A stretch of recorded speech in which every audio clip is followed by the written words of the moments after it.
Hello friends. स्वागत है आप सभी का हमारे YouTube channel goal to success में। फ्रेंड्स, चैनल पर अगर आप नए हैं एंड चैनल को आपने अभी तक सब्सक्राइब ना किया हो तो प्लीज़ चैनल को ज़रूर सब्सक्राइब कर ले। चैनल का नाम है गोल टू सक्सेस। अगर आप नेट या जेआरएफ की तैयारी कर रहे हैं तो उसके लिए भी आप यहाँ से पढ़ सकते हैं। आपको प्लेलिस्ट में सारी की सारी वीडियोस मिल जाएंगी, चाहे वो फर्स्ट पेपर टीचिंग एप्टीट्यूड की हों या फिर सोशियोलॉजी पेपर के लिए हों, आप यहाँ से पढ़ सकते हैं। इसके अलावा अगर आप पीजीटी एग्ज़ाम देने वाले हैं तो उसके लिए भी आप लोगों के लिए जो क्वेश्चंस पेपर हैं पिछले साल में जितने भी हुए हैं अभी तक पेपर, उनको सॉल्व कराया जा रहा है। प्लस अगर आपने यूपीएससी के द्वारा जो लेक्चरार के लिए वैकेंसी आई है उसके लिए अगर आप तैयारी कर रहे हैं तो उसके लिए भी आप यहाँ से पढ़ सकते हैं। उसके लिए भी आप लोगों के लिए यहाँ से वीडियोस आती रहेंगी जिससे आपको काफ़ी मदद मिलेगी। आज हम लोग बात करने वाले हैं 2005 में जो यूपी पीजीटी का सोशियोलॉजी का पेपर हुआ था उसको सॉल्व करने वाले हैं। ये सेकंड वीडियो है। जो 2005 में एग्ज़ाम हुआ था उसमें टोटल क्वेश्चंस जो पूछे गए थे वो थे 125, जिसमें फ़र्स्ट वीडियो आ चुकी है। उसमें हम लोगों ने फर्स्ट क्वेश्चन से लेकर 60 क्वेश्चंस तक सॉल्व किए थे। इस वीडियो में हम लोग आज 61 से 125 तक सॉल्व करेंगे। तो चलिए स्टार्ट करते हैं। फर्स्ट क्वेश्चन है, भारत में निम्नलिखित में से कौन सा महत्वपूर्ण कारक नहीं है जो राष्ट्रीय अखंडता को बाधित करता हो।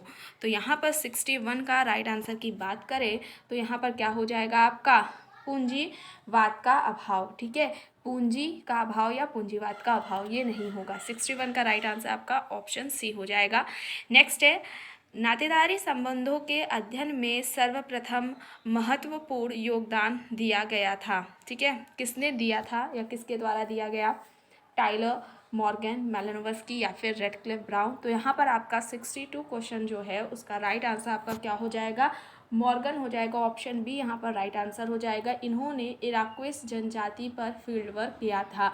ठीक है, और इन्होंने जो नातेदारी है उसको दो शब्दों में विभाजित किया था। ठीक है, जो अध्ययन किया था नातेदारी पर उसको आगे दो भागों में विभाजित करते हैं, बताते हैं वर्गात्मक संबंध सूचक और व्यक्तिकात्मक या वर्णात्मक। ठीक है, एक वर्गात्मक संबंध या वर्णात्मक या विशिष्टात्मक संबंधों में नातेदारी की बात की थी। ठीक है, उसको एक्सप्लेन किया था इन्होंने। ठीक है, तो यहाँ पर आपका 62 का राइट आंसर ऑप्शन बी हो जाएगा, मॉर्गन। नेक्स्ट है, भारत में जजमानी व्यवस्था का अध्ययन किया गया था। जजमानी व्यवस्था का अध्ययन किसके द्वारा किया गया?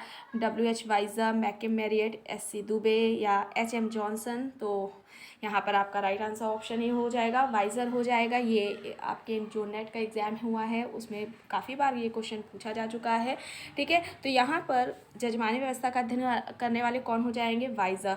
वाइजर अगर ऑप्शन में ना हो और ऑप्शन में ऑस्कर लेविस हो तो आप ऑस्कर लेविस को भी टिक करेंगे। ठीक है, इन्होंने ऑस्कर लेविस एंड वाइजर दोनों ने जजमानी व्यवस्था पर अध्ययन किया था। ठीक है, और बताते हैं कि जजमानी जो प्रथा है इसमें दो तरह की जातियाँ होती हैं। एक को वाइजर कहते हैं जजमान और दूसरे को वह कहते हैं कमीन। ठीक है, जो सेवा प्राप्त करता है, सेवा प्राप्त करने वाली जो जातियाँ होती हैं उसको वाइजर कहते हैं, वे जजमान कहलाती हैं।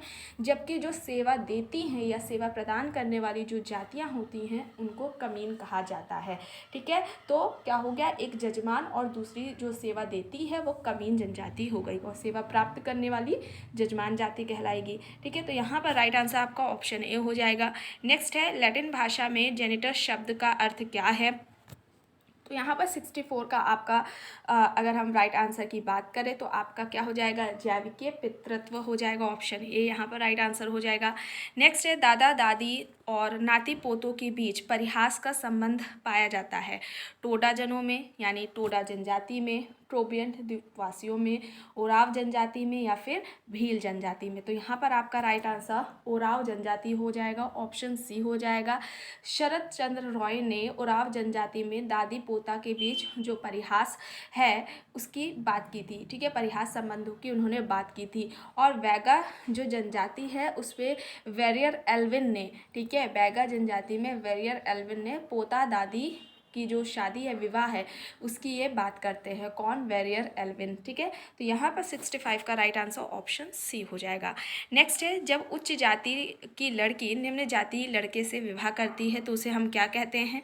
आप सभी जानते होंगे, उसे प्रतिलोम कहेंगे। प्रतिलोम विवाह ऐसा जो होता है जब उच्च जाति की लड़की हो और किसी निम्न जाति के लड़के के साथ शादी कर ले, विवाह कर ले, तो ऐसा विवाह क्या कहलाता है? प्रतिलोम विवाह कहलाता है। नेक्स्ट है, हिंदू विवाह जिसमें पुत्री किसी पुरोहित को भेंट की जाती है उसे क्या कहेंगे? दैव विवाह कहेंगे। ऑप्शन बी यहाँ पर आपका राइट आंसर हो जाएगा।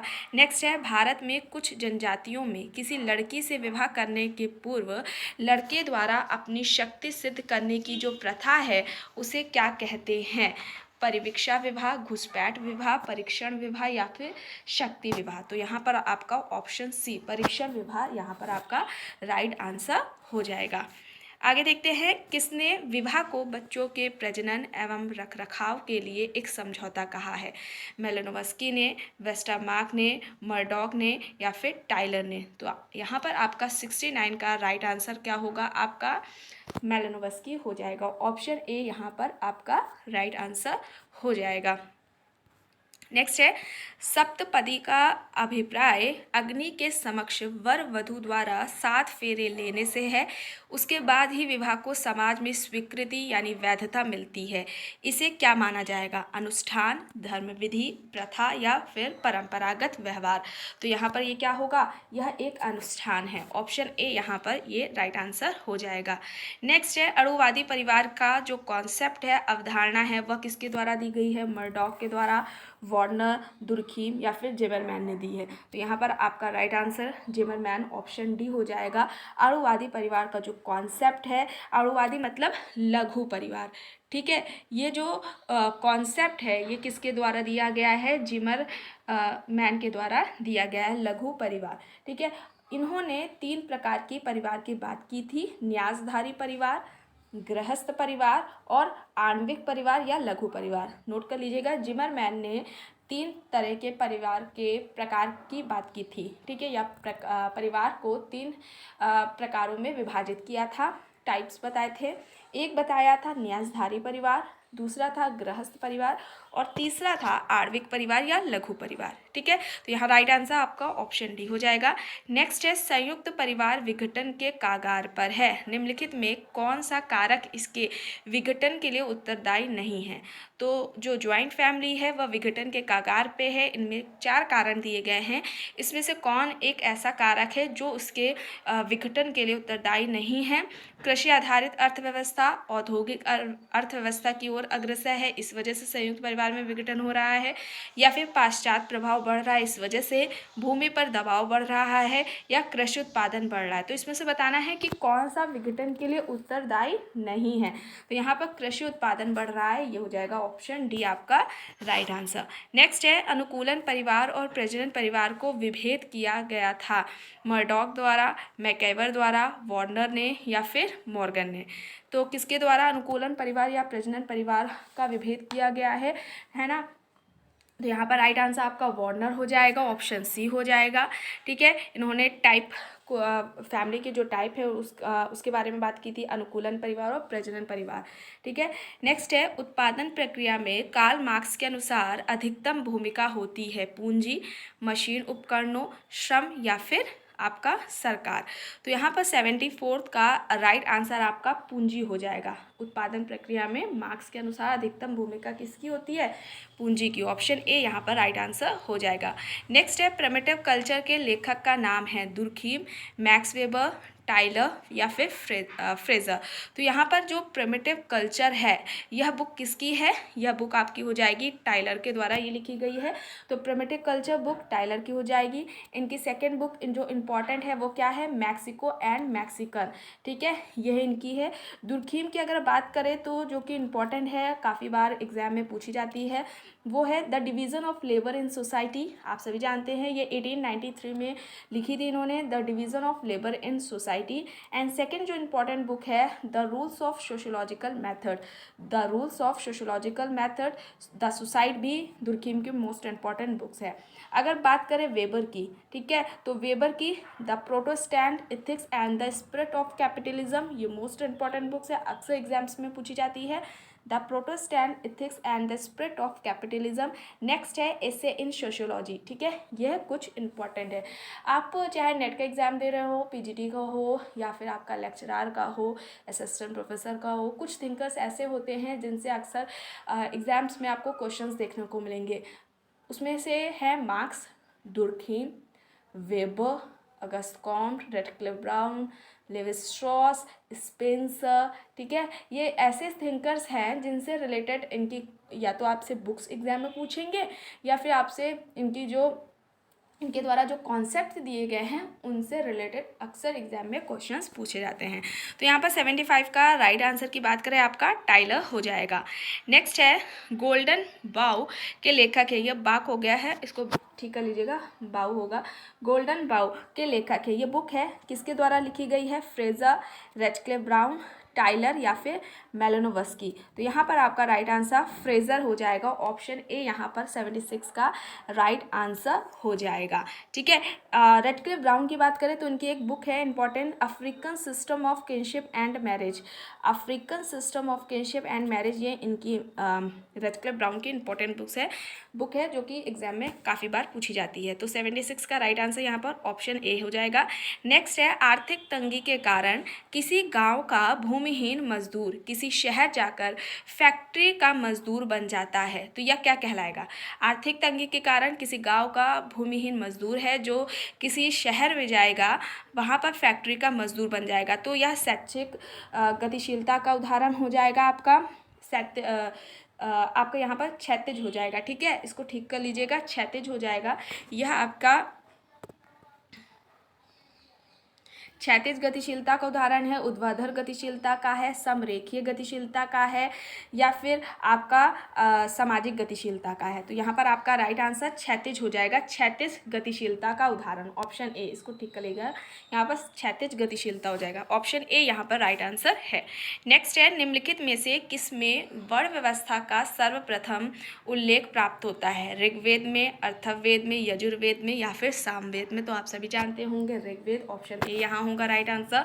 नेक्स्ट है जजमानी संबंधों की प्रकृति होती है स्थायी, अस्थायी, अनुबंधपरक या फिर जजमान की इच्छा पर निर्भरशील।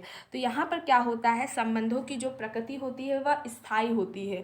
79 का यहाँ पर राइट आंसर आपको ऑप्शन बी हो जाएगा। ठीक है, यहाँ पर जो जाति होती है वह परंपरागत व्यवसाय को करती रहती है। ठीक है, और जो सभी जातियाँ होती हैं वे एक दूसरे की सेवा करती हैं। ठीक है, इस वजह से इनकी जो संबंधों की प्रकृति होती है वह स्थायी होती है। तो यहाँ पर राइट आंसर ऑप्शन बी हो जाएगा।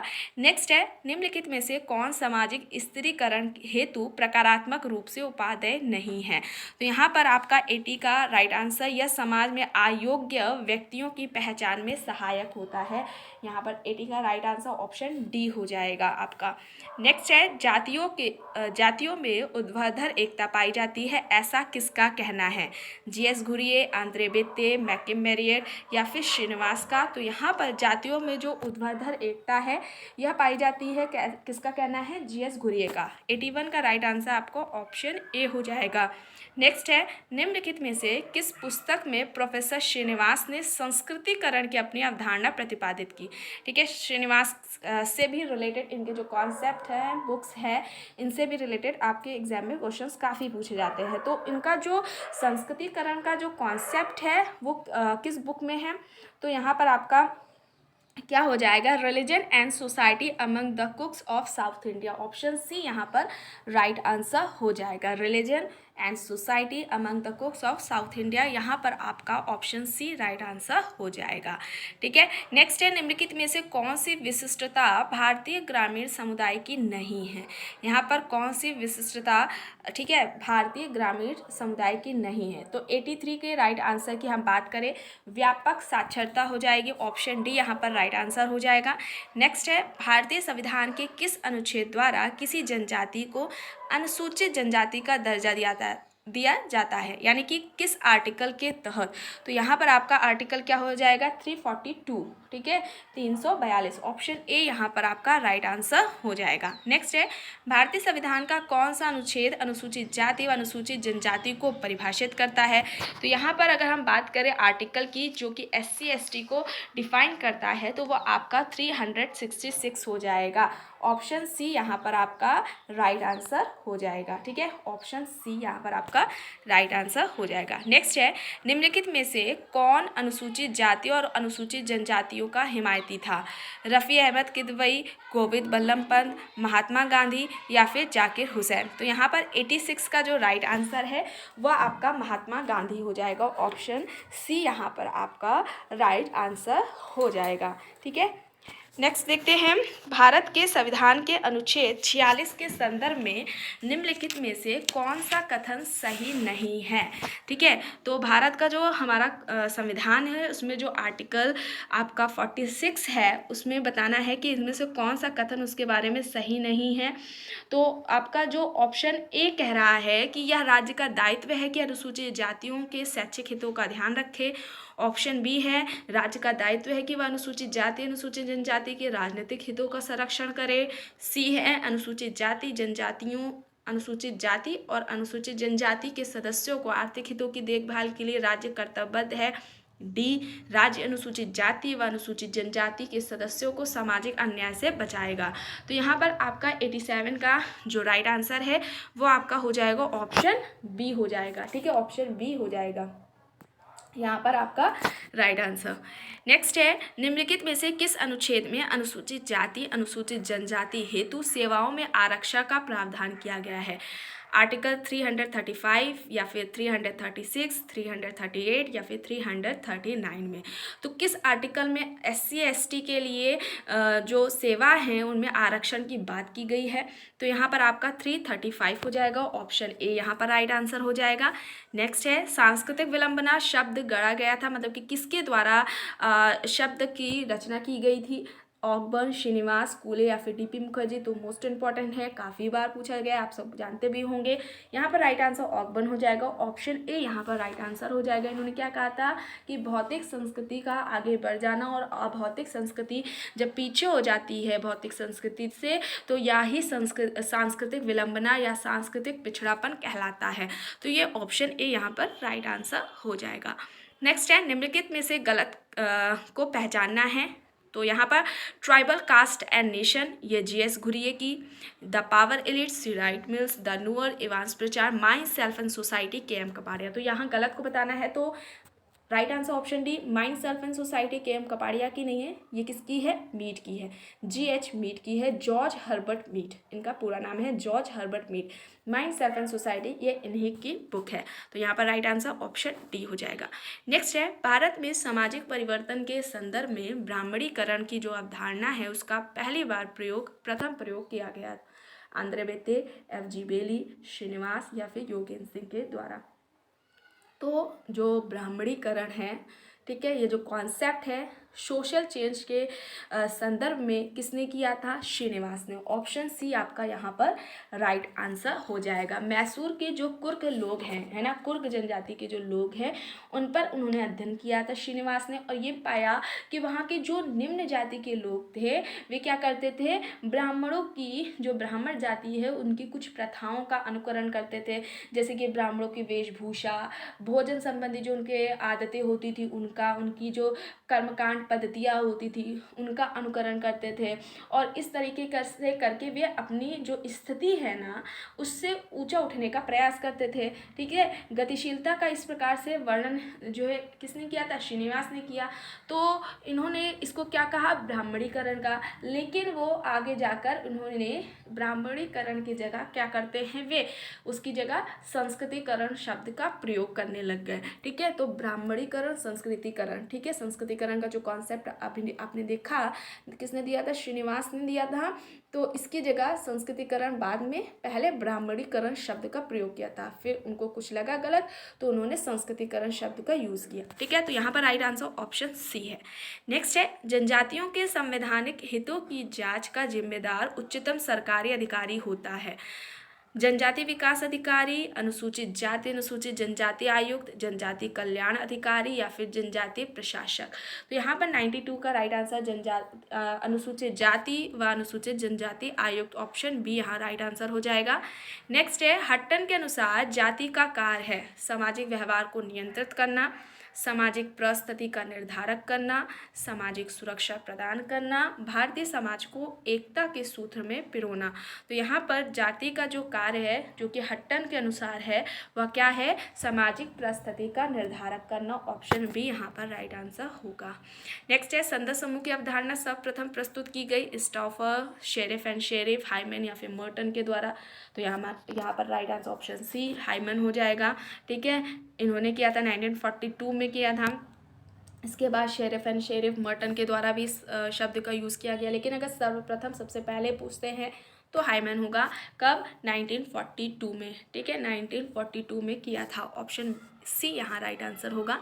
नेक्स्ट है परिस्थिति व भूमिका, स्टेटस एंड रोल का जो कॉन्सेप्ट है सबसे पहले व्यवस्थित रूप में विकसित की गई थी किसके द्वारा? बेलेनोवस्की, पार्सन्स, पार्क या फिर लिंटन। तो यहाँ पर राइट आंसर लिंटन है, ऑप्शन डी है। आप लोगों को अगर आपने नेट की तैयारी यहाँ से इस चैनल से की है तो आपने जो वीडियोस देखे होंगे उसमें काफ़ी अच्छे से बताया गया है। राइट आंसर डी है ना। आपको वहाँ पर 2-3 वीडियोस ऐसे मिलेंगी जिसमें कि परिस्थिति एंड रोल से रिलेटेड जो वीडियोस बनी हैं। ठीक है, उसमें कॉन्सेप्ट को अच्छे से क्लियर किया गया है। इससे रिलेटेड आपके नेट के एग्ज़ाम में भी काफ़ी क्वेश्चंस आते हैं। ठीक है, तो उनसे जुड़े हुए आपको वीडियोस प्लेलिस्ट में मिल जाएंगे, उन्हें भी ज़रूर देख लीजिएगा। तो यहाँ पर राइट आंसर 95 का ऑप्शन डी है। नेक्स्ट है नगरवाद जीवन की एक पद्धति है, कहा गया था किसके द्वारा? Kingsley Davis, Park M Burgess, ठीक है, बर्गेस, पी गिडिंस या फिर एल्विथ के द्वारा। तो यहाँ पर 96 का राइट आंसर एल्विथ होगा। ठीक, लुई वर्थ होगा। ऑप्शन डी यहाँ पर राइट आंसर होगा। नेक्स्ट है भारत में विकास की पंचवर्षीय योजनाओं का प्रतिदर्श लिया गया, संयुक्त राज्य अमेरिका, जापान, रूस या फिर चीन। तो 97 का राइट आंसर आपका रूस हो जाएगा, ऑप्शन सी होगा। नेक्स्ट है निम्नलिखित में से कौन सा वर्गीकरण हर्बर्ट स्पेंसर के नाम के साथ जुड़ा हुआ है? तो हर्बर्ट स्पेंसर के नाम के साथ जुड़ा हुआ जेमिन शेफ्ट या जेशल शेफ्ट, ये टॉनीज होगा। परिस्थिति अनुबंध की बात करें तो यहाँ पर वेबर आ जाएंगे। सैनिक समाज औद्योगिक समाज की बात करें तो आपका यहाँ पर कौन आएगा? सैनिक समाज और इसका आपका औद्योगिक समाज। ठीक है, तो ये स्पेंसर हो जाएगा। जबकि यांत्रिक एकता आंगिक एकता की बात करें तो ये आपका, या सावेवी एकता की बात करें तो ये दुर्खिम के साथ हो जाएगा। यहाँ पर स्पेंसर की बात की गई है तो यहाँ पर राइट आंसर आपका ऑप्शन सी हो जाएगा। सैनिक समाज और औद्योगिक समाज, ये जो कॉन्सेप्ट है वो किसके हैं? स्पेंसर के हैं। 98 का right answer option C. Next है प्राथमिक समूह। तो प्राथमिक समूह की बात करें तो कूले हो जाएगा इसका राइट आंसर। ठीक है, कूले हो जाएगा। और अगर हम सांख्यिकी समूह की बात करें तो आपका जो सांख्यिकी समूह है बियरस्टेट का है। संदर्भ समूह रेफरेंस ग्रुप की बात करें मर्टन का है। इन ग्रुप एंड आउट ग्रुप की बात करें समनर का है। तो यहाँ पर आपका राइट आंसर की बात करें ऑप्शन सी हो जाएगा आपका यहाँ पर राइट आंसर। नेक्स्ट है अभिव्यक्तियों को मापने के लिए जो सामाजिक दूरी सोपान है, यह जो तकनीक है वह उसका विकास किया गया था मर्टन के द्वारा, गटमैन, लुनबर्ग या फिर बोगार्डस के द्वारा।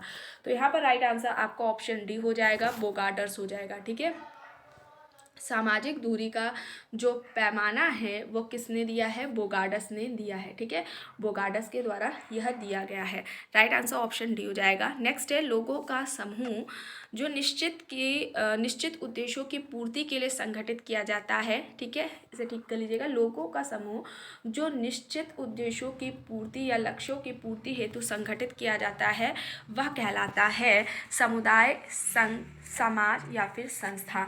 तो यहाँ पर आपका राइट आंसर क्या होगा? संघ होगा। ऑप्शन बी यहाँ पर आपका राइट आंसर हो जाएगा, संघ।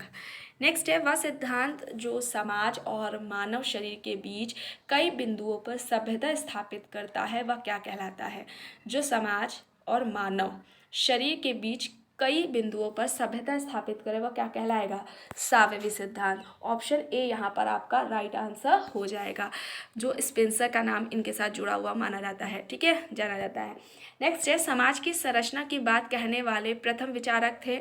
समाज की संरचना कहने वाले जो विचारक है वो कौन थे? पहले डार्विन, दुर्खिम, स्पेंसर या फिर अगस्त कॉम्ट। तो यहाँ पर आपका right answer Spencer option C हो जाएगा। ठीक है, इन्होंने सबसे पहले इस शब्द का यूज़ किया था। बुक की बात करें तो इनकी बुक हो जाएगी प्रिंसिपल्स ऑफ सोशोलॉजी। बुक का नाम क्या है? Principles of sociology. किसकी है? स्पेंसर की है। दुर्खेम ने भी अपनी बुक में इस कॉन्सेप्ट की बात की थी, समाज की संरचना की। उनकी बुक क्या है दुर्खेम की? The rules of sociological method. ठीक है, इस कॉन्सेप्ट को उसमें उन्होंने यूज़ किया है। दुर्खेम की बुक का नाम the rules of sociological method. And Spencer की बुक का नाम की बात करें, जिसमें उन्होंने सोसाइटी की जो स्ट्रक्चर है या सोशल स्ट्रक्चर की बात करें, किस बुक में की है? तो प्रिंसिपल्स ऑफ सोशोलॉजी हो जाएगा। ठीक है, तो ये याद रखना है आपको। यहाँ पर राइट आंसर स्पेंसर है। नेक्स्ट है, भारतीय समाज की एकता और स्थिरता निर्भर करती है धर्म एवं संस्कृति, जाति एवं धर्म, जाति एवं गर्जन या फिर अस्पृश्यता। तो यहाँ पर आपका राइट आंसर धर्म एवं संस्कृति ऑप्शन ए होगा। नेक्स्ट है, सामाजिक संगठन और सामाजिक समूह हैं एक दूसरे से पृथक नहीं, एक दूसरे से पृथक होते हैं, एक दूसरे से जुड़े होते हैं, सदैव एक दूसरे के निकट सहयोग करते हैं। तो यहाँ पर सामाजिक संगठन और सामाजिक समूह, ठीक है, सदैव एक दूसरे से निकट सहयोग करते हैं। ऑप्शन डी यहाँ पर राइट आंसर होगा। नेक्स्ट है, समुचित सामाजिक संगठन हेतु यह आवश्यक है कि समाज अपने सदस्यों पर पूर्ण नियंत्रण रखे, समाज अपने सदस्यों पर आंशिक नियंत्रण रखे, समाज अपने सदस्यों पर अतिशय नियंत्रण न रखे, सामाजिक नियंत्रण कठोर और कसायुक्त हो। तो समुचित सामाजिक संगठन के लिए क्या आवश्यक है? कि समाज अपने सदस्यों पर पूर्ण नियंत्रण रखे। ऑप्शन ए यहाँ राइट आंसर होगा। नेक्स्ट है, मैचिंग वाला है, तो दुर्खिम की अगर हम यहाँ पर राइट आंसर की बात करें तो ऑप्शन ए होगा। दुर्खिम का कॉन्सेप्ट यहाँ पर क्या हो जाएगा? आपका सोशल फैक्ट हो जाएगा। स्पेंसर का क्या होगा? सामाजिक डार्विनवाद हो जाएगा।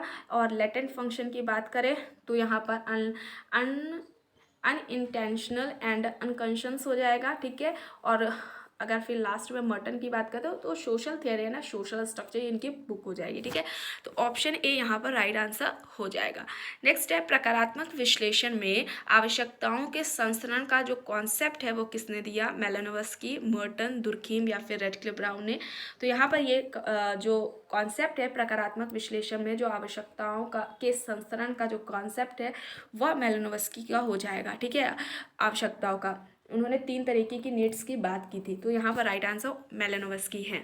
नेक्स्ट है, यहाँ पर एक गैप दिया गया है, सेंटेंस को फिल करना है। तो डैश सामाजिक व्यवस्था बनाए रखती है जबकि डैश वैयक्तिक क्रिया को प्रोन्नत करती है। तो यहाँ पर राइट आंसर आपका क्या होगा? प्रथा सामाजिक व्यवस्था बनाए रखती है जबकि आदत वैयक्तिक क्रिया को प्रोन्नत करती है। ऑप्शन ए यहाँ राइट आंसर होगा। नेक्स्ट है, यहाँ पर भी है, डैश एक ही समय में लोकतांत्रिक और संपूर्णतावादी होती है। कौन? प्रथा, कानून, फैशन या फिर संस्कृति। तो प्रथा एक ही समय में लोकतांत्रिक और संपूर्णतावादी होती है। ऑप्शन ए यहाँ राइट आंसर होगा। नेक्स्ट है, भारत में सामुदायिक विकास कार्यक्रम प्रारंभ हुआ कब? तो यहाँ पर आपका राइट आंसर 2 अक्टूबर 1952 हो जाएगा। ऑप्शन सी हो जाएगा। नेक्स्ट है, इंडियन सोशोलॉजिकल सोसाइटी की स्थापना की गई थी R K. Mukherjee, R N. Saxena, G S. Ghurye, Brajendra Nath Seal के द्वारा। तो यहाँ पर राइट आंसर जी.एस. घुरिये हो जाएगा। इंडियन सोशोलॉजिकल सोसाइटी की स्थापना जी.एस. घुरिये के द्वारा की गई थी। ऑप्शन सी यहाँ राइट आंसर होगा। नेक्स्ट है, कथन संस्कृति सीखे हुए व्यवहार प्रतिमान का संपूर्ण योग है, कारण वह प्राणी शास्त्रीय विरासत का फल नहीं है। तो यहाँ पर आपका जो राइट आंसर क्या होगा कि कथन और कारण सही हैं पर कारण कथन की सही व्याख्या नहीं है। ऑप्शन बी यहाँ राइट आंसर होगा। नेक्स्ट है, किसने भारतीय गांव को लघु गणतंत्र का? ये नेट के एग्जाम में काफ़ी बार पूछा जा चुका है। सर चार्ल्स मेटकॉफ हो जाएगा। ऑप्शन बी राइट आंसर हो जाएगा। इन्होंने क्या कहा था कि जो ग्रामीण समुदाय होता है ऐसा क्षेत्र होता है जहाँ पर क्या देखते हैं आप? कृषि की प्रधानता होती है, प्रकृति से निकटता होती है, प्राथमिक संबंधों की प्रधानता होती है ना, सामाजिक एकता पाई जाती है, दृष्टिकोण व्यवहारों में समान सहमति होती है लोगों के बीच में। इसीलिए मेटकॉफ ने क्या कहा था कि जो ग्रामीण हैं या भारतीय गाँव है वह एक लघु गणतंत्र की तरह है या छोटे छोटे गणराज्य है। ठीक है, तो आप याद रखिएगा कि किसने भारतीय गांव को लघु गणतंत्र या छोटे छोटे गणराज्य कहा है? चार्ल्स मेटकॉफ ने कहा है। ऑप्शन बी यहाँ राइट आंसर होगा। नेक्स्ट है एलएसडी किस प्रकार का मादक पदार्थ है? तो यहाँ पर राइट आंसर उत्तेजक मादक पदार्थ ऑप्शन ए हो जाएगा आपका। नेक्स्ट है पंचायती राज के द्विस्तरीय मॉडल की सिफारिश की गई थी किसके द्वारा? तो यहाँ पर आपका जो होगा राइट आंसर अशोक मेहता समिति होगा। ठीक है, यहाँ पर अशोक मेहता समिति ऑप्शन ए होगा। एंड इसका क्या होगा? एलएसडी वाला, ठीक है, इसका भ्रांतिजनक मादक पदार्थों को ऑप्शन डी यहाँ राइट आंसर होगा। ठीक कर लीजिएगा। ठीक है, 115 क्वेश्चन जो है एलएसडी का किस प्रकार का मादक पदार्थ है? तो यह भ्रांतिजनक मादक पदार्थ है। जबकि अगर हम पंचायती राज के द्विस्तरीय मॉडल की बात करें तो इसकी सिफारिश करने किसके द्वारा की गई थी? ये अशोक मेहता समिति के द्वारा की गई थी। ऑप्शन ए यहाँ राइट आंसर होगा। नेक्स्ट है हट्टन के द्वारा अनुसूचित जाति के लिए किस शब्द का प्रयोग किया गया है? दलित, बाहरी जाति, अस्पृश्य या फिर निम्न जाति? तो यहाँ पर बाहरी जाति, ठीक है, ऑप्शन बी बाहरी जाति या फिर बहिष्कृत जाति का प्रयोग हट्टन ने किया था। जबकि जो ढक्कर बाबा हैं या जयपाल सिंह हैं उनके द्वारा आदिवासी का यूज़ किया था। ठीक है, एससी के लिए आदिवासी शब्द यूज़ किया था। और वेरियर जो एल्विन हैं उन्होंने जो अनुसूचित जाति है उसको आदिम जाति बताया था। और घुरिये ने पिछड़े हिंदू, ये याद रखना है आपको। ये सब फिर से एक बार सुन लीजिए। घुरिये ने पिछड़े हिंदू कहा था, वेरियर एल्विन ने आदिम जाति बोला था, जो आपका ढक्कर बाबा हैं या जयपाल सिंह हैं उन्होंने एससी को अनुसूचित जाति को आदिवासी कहा था। एंड आपका जो हट्टन है इन्होंने अनुसूचित जाति को बहिष्कृत जाति या फिर बाहरी जाति शब्द इनके लिए यूज़ किया था। ठीक है, तो ऑप्शन बी यहाँ पर राइट आंसर हो जाता है। नेक्स्ट है निम्नलिखित में से कौन सी सहयोगी प्रक्रियाएं हैं? सहयोगी प्रक्रियाएं सहयोग, संघर्ष, प्रतिस्पर्धा, अनुकूलन या फिर सात्मीकरण। तो यहाँ पर आपका राइट आंसर क्या हो जाएगा? आपका एक हो जाएगा सहयोग, अनुकूलन हो जाएगा और सात्मीकरण, यानी कि ऑप्शन सी आपका यहाँ पर राइट आंसर हो जाएगा। ठीक है, सहयोगी सामाजिक प्रक्रियाएं में आपका सहयोग, व्यवस्थापन, सात्मीकरण, अनुकूलन ये आ जाएंगे। असहयोगी में प्रतिस्पर्धा, संघर्ष, प्रतिकूलन ये सब आ जाएगा। ठीक है, तो ऑप्शन सी यहाँ राइट आंसर हो जाता है। नेक्स्ट है मुताह विवाह प्रचलित है अशरफ मुसलमानों में, सुन्नी मुसलमानों में, शिया या फिर शिया अशरफ दोनों में। तो यहाँ पर आपका राइट आंसर शिया मुसलमान ऑप्शन सी हो जाएगा। ठीक है, यहाँ राइट आंसर आपका ऑप्शन सी शिया मुसलमानों में है। नेक्स्ट है कर्म के सिद्धांत की व्यापक व्याख्या की गई है उपनिषदों में, भागवत में या फिर वेदों में या फिर पुराणों में। तो यहाँ पर राइट आंसर आपका क्या हो जाएगा? भागवत गीता में। ऑप्शन बी यहाँ राइट आंसर है। ठीक है, भागवत गीता में की गई है। ऑप्शन बी यहाँ राइट आंसर हो जाएगा। नेक्स्ट है क्वेश्चन ग्राम नगर की अवधारणा जो कॉन्सेप्ट है वो किसने दिया है? लुईवर्थ ने, आर रेडक्लिफ ब्राउन ने, गॉल्विन ने या फिर बर्गल ने। तो यहाँ पर आपका राइट आंसर गॉल्विन हो जाएगा। ऑप्शन सी यहाँ राइट आंसर हो जाएगा।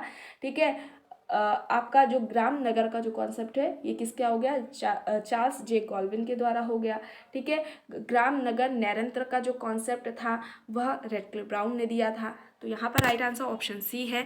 नेक्स्ट है अगस्त कॉम्टे ने समाजशास्त्र को विभाजित किया सामाजिक स्थिति विज्ञान या सामाजिक गति विज्ञान में, अंतःसमूह या बहिर्समूह में, उपसंरचना व अतिसंरचना में, सामाजिक संगठन या सामाजिक विघटन में। तो आप सभी जानते हैं अगस्त कॉम्टे ने समाजशास्त्र को विभाजित किया था सामाजिक स्थिति विज्ञान और सामाजिक गतिकीय विज्ञान में। ऑप्शन ए यहाँ राइट आंसर होगा।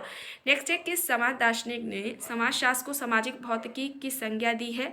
तो यहाँ पर क्या होगा? अगस्त कॉम्टे। ऑप्शन सी समाजशास्त्र को सबसे पहले उन्होंने सामाजिक भौतिकी सोशल फिजिक्स कहा था, फिर उसके बाद उन्होंने सोशोलॉजी नाम दिया था। तो ऑप्शन सी यहाँ राइट आंसर होगा। नेक्स्ट है समाजशास्त्र शब्द दो शब्दों से मिलकर बना है, सोशियस और लोगस। ये शब्द क्रमशः संबंधित हैं लैटिन और ग्रीक भाषा से। तो यहाँ पर आपका राइट आंसर क्या होगा? ऑप्शन ए होगा। नेक्स्ट है किसने कहा है जहाँ जीवन है वहीं समाज है? अगस्त कॉम्टे, स्पेंसर, मैकइवर या फिर कन्फ्यूशियस। तो यहाँ पर आपका राइट आंसर मैकइवर हो जाएगा। इन्होंने कहा था जहाँ जीवन है वहीं समाज है, या जहाँ समाज है वहीं पर जीवन है। तो आपका राइट आंसर ऑप्शन सी हो जाएगा। आई होप फ्रेंड्स आपको ये वीडियो पसंद आई होगी। अगर पसंद आई है तो प्लीज़ लाइक करिएगा, कमेंट करके ज़रूर बताइएगा। चैनल पर अगर आप नए हैं तो चैनल को भी ज़रूर सब्सक्राइब कर लीजिएगा। एंड इस वीडियो को जितना हो सके ज़्यादा से ज़्यादा लोगों के साथ शेयर भी ज़रूर करिएगा। Thank you.